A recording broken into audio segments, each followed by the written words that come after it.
Want to save YouTube videos and watch them offline on your iPhone? In this video, I'll show you exactly how to download videos on YouTube the official way so you can watch them without internet. Stick around to see where to find your downloaded videos and how to remove them if needed. First, open the YouTube app on your iPhone. This works on Android too. The steps are the same. Now navigate to the video you want to download. Tap on the video to open it.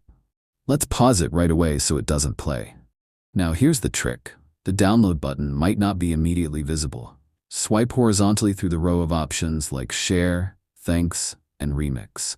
Keep swiping until you see Download, then tap on it. You'll now be asked to choose a video quality. Select Full HD or whatever resolution you prefer and tap Download. This feature only works if you have YouTube Premium. If you don't, YouTube will prompt you to subscribe. At this point, if you haven't subscribed to our channel, click the subscribe button now so you don't miss future tech tips like this.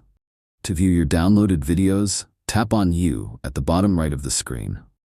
Now scroll down and tap on Downloads. Here, you'll find all your saved videos. Tap on one to watch it. No internet needed. Want to delete it later? Just tap the three dots next to the video and hit Delete from Downloads. This helps free up space on your phone. Thanks for watching. Drop a comment below if you have any questions, and let me know what topics you'd like me to cover next. Hit the like button and subscribe for more quick tutorials like this.